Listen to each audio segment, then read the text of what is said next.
video garage, sort of what gear I use episodes. This will be episode 2, and this will be focused on what gear I use. So this is excluding fishing rods, because that will be in another video, but it's all about the spearfishing gear that I use, and excluding the bow and arrow, if you can see it off to the right here, but excluding all that, this is just based on spearfishing. If you guys want me to do another video on what fishing stuff I have, or what the hell this little black bucket up here is in the corner, that we'll go into that a little bit in this video, but that's a little project I'm working on the side.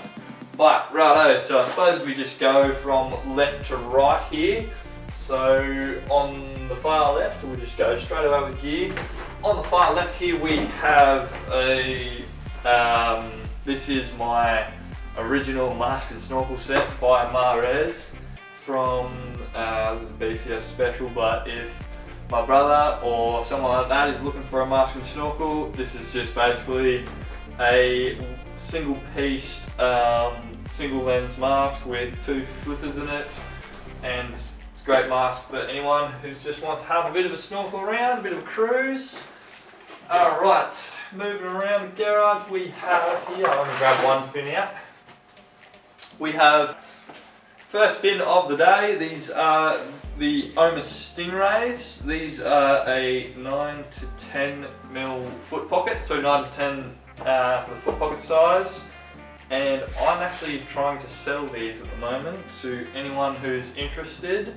These are a long freediving fin with a pretty hard to medium stiffness plastic blade.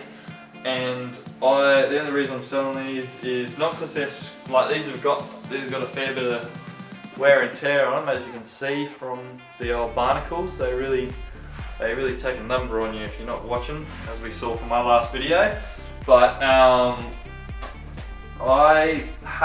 wore these for a bit over, I think it was about a month or so, and then I had a growth spurt, and that sucks because you just spent $200 on a pair of fins and now you can't even wear them without your feet being in pain.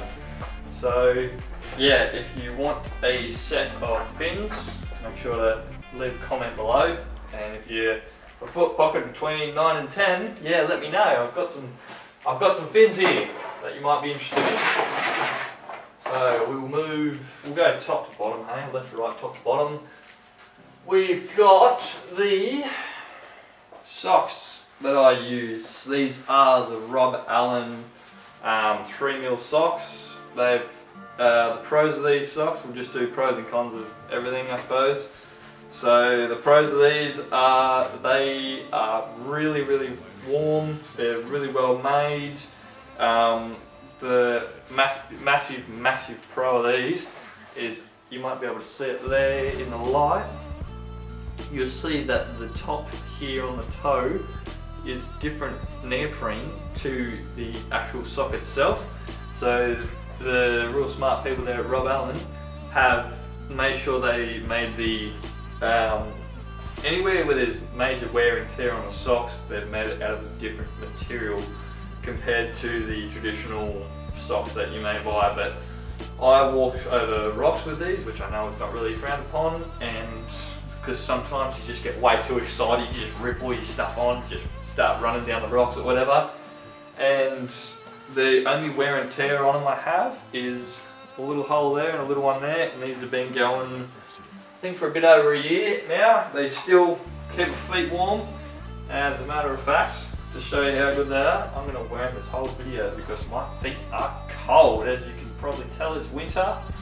We're rocking the Powerfish jumper, but these socks, I'm not flexible enough to show you how they sit on my feet, but let me just get these on real quick. Alright. Oh, my feet are so much warmer now. My feet were freezing. So I'm going to try and get some flexibility going here. But I recommend them. They are extremely warm and they fit to your feet really well. And to show you how durable they are, I'm going to wear them for the whole video just because I can and see how comfy they are. So moving along the wall here, we've got the gloves I use. So I have a very love-hate relationship with gloves because I buy some and then I lose one. It's such a painful process, and let me show you. So I've bought, I can tell you how many gloves I've bought because there's always one hand there of every other glove.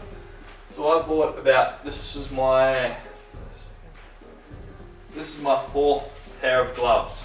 So we'll go from age. So the latest to what I used to use. These are the Ocean Hunter Kevlar gloves. I've only just started using these. The pros of these is they're thick, and whatever they've used here in the center, there must be some type of Kevlar neoprene, I don't know.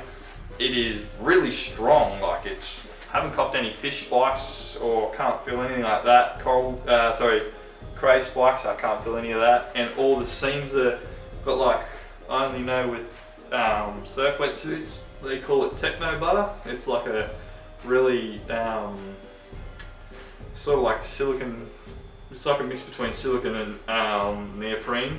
They put over all the seals so they're nice and warm. They haven't leaked. Great glove. My only con on them is that because it's still really new, you can see that when they built these gloves or manufactured them, you can see how they put the hand molds on all their gloves, because at rest, that's how your hands are. Not sure you can see that really, but they've got that sort of bit of a C shape, and that's how I reckon they would have manufactured them. So whenever you're trying to reach onto, say, like a rock or a cray or whatever you're reaching for, whenever you flare your hands out like that, you've really got some tension behind them.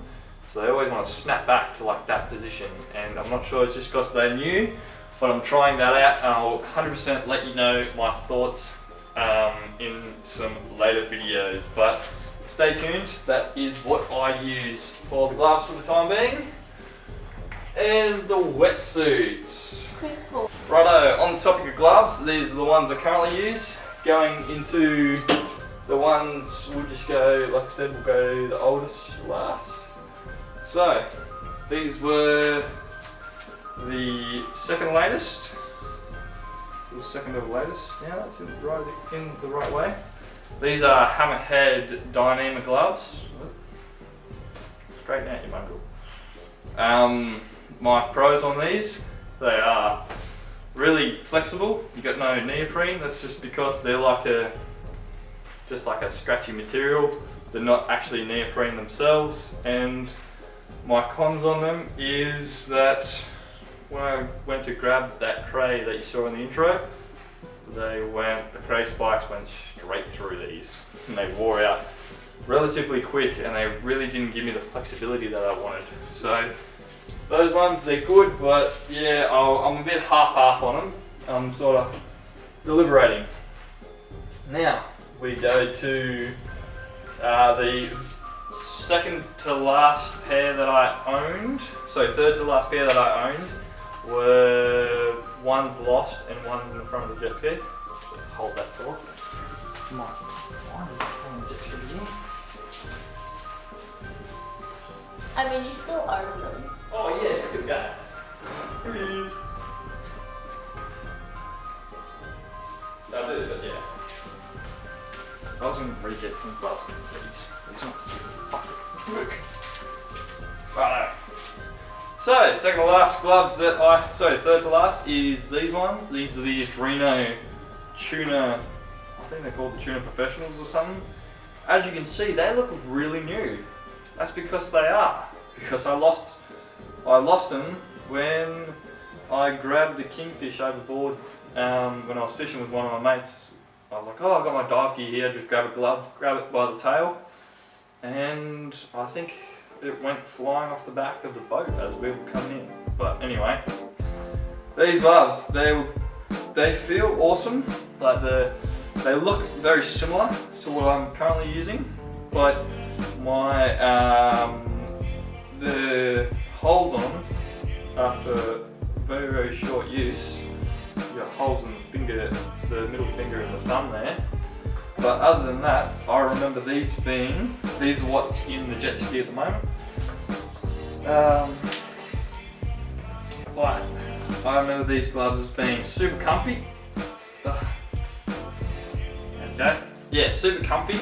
They don't want to spring back like that, like those other ones. They still got a little bit of resistance, but they're a lot better than those Ocean Hunters. But I reckon if I was going to buy another set of gloves when those Ocean Hunters run out, I'm going to get another set of these because they were really, really great quality gloves. The old Adreno Tuna, you know called Tuna Pros? Because the only difference between the two is because I actually bought these ones before I got these ones.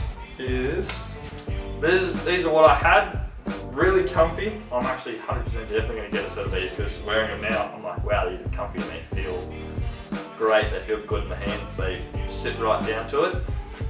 And these are what I had when I had in Solomon Islands. So I ran these for a long time, and they just, as you can see, my finger bends there. My finger is actually bending back here, and it says it's bending up there, which is the wrong side, but sorry to itch my nose. Shit, I'm gonna start that again. So these are what I had, and this is what I had beforehand. So this is the Pro, this is the model under it. These are like the basics, these are the next level up.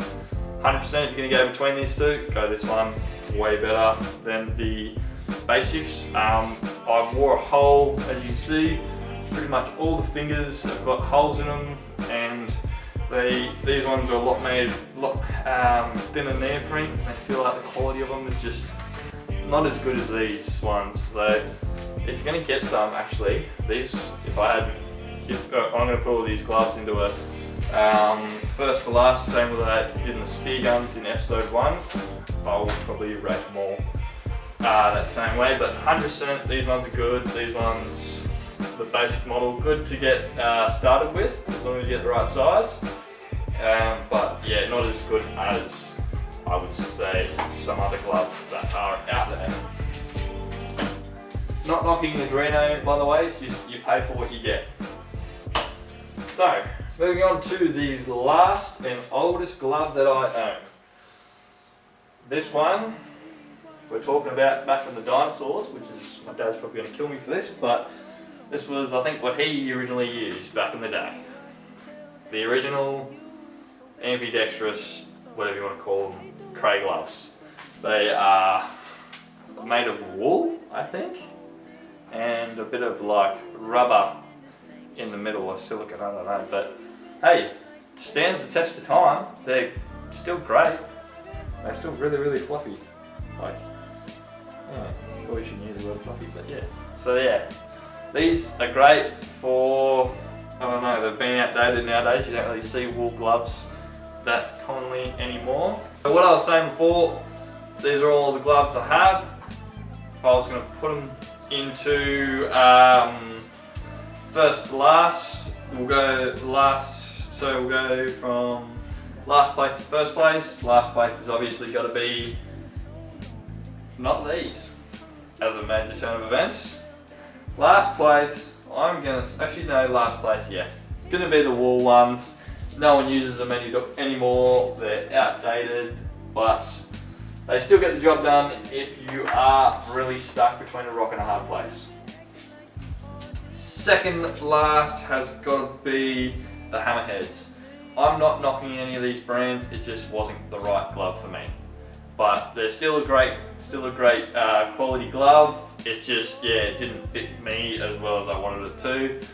Hammerheads are coming in at the second last place.